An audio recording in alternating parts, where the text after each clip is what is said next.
शिक्षाप्रद एवं प्रेरणादायक कहानियों की कड़ी में सुनते हैं आज की कहानी। एक बड़ा ही उस्ताद शिकारी था। वह जब भी जंगल में जाता कभी खाली हाथ वापस नहीं आता था। वह इतना कमाल का शिकारी था कि बस सरसराहट भी कहीं सुन ले तो समझ जाता था कि जानवर वहां है।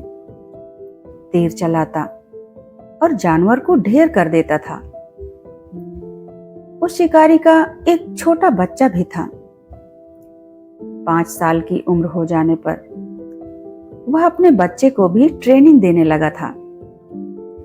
वह उसे भी अच्छा शिकारी बनाना चाहता था। छोटा बच्चा अपने पिता से बड़ा प्रभावित था। एक दिन जोरों की बारिश हुई तो शिकारी अपने बच्चे को घर पर ही छोड़कर अकेला जंगल में निकल गया। सुहाना मौसम था। प्रकृति अपनी सुंदरता बिखेर रही थी, लेकिन इस शिकारी का ध्यान प्रकृति की सुंदरता पर नहीं बल्कि शिकार पर था। इसने जंगल में देखा हिरनी का एक छोटा बच्चा, बहुत सुंदर सा कि कोई भी देख ले तो मंत्रमुग्ध हो जाए। लेकिन यह शिकारी मंत्रमुग्ध होने वालों में से नहीं था। इसने बिना समय गंवाए तीर चला दिया। हिरनी का बच्चा दम तोड़ने लगा।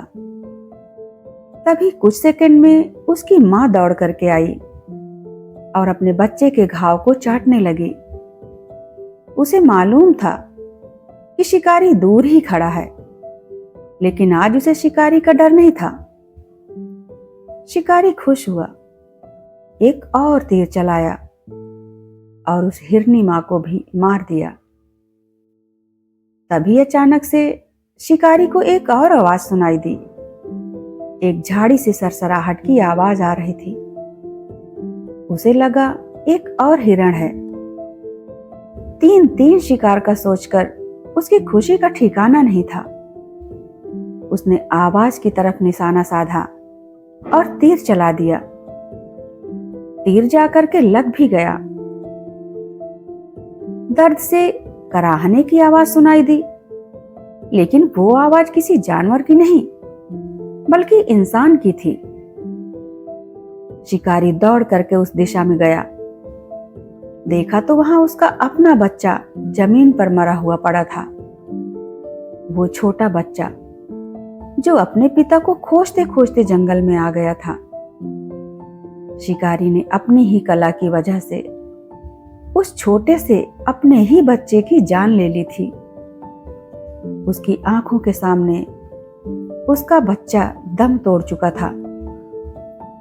शिकारी सन्न रह गया और तभी अचानक से उसे झाड़ी के पीछे से एक और सरसराहट की आवाज सुनाई दी। लेकिन अब की बार हिरण नहीं बल्कि बाघ था। बाघ ने आकर के सीधा शिकारी पर वार किया और मार दिया। दोस्तों, कहानी छोटी सी है, लेकिन हमें सिखाती है कि कर्मों का परिणाम मिलता जरूर है। ये जो कर्मों के परिणाम हैं, व्यक्ति को वैसे ही ढूंढ लेते हैं जैसे कि एक बछड़ा जब खो जाता है तो सैकड़ों गायों में अपनी मां को ढूंढ लेता है।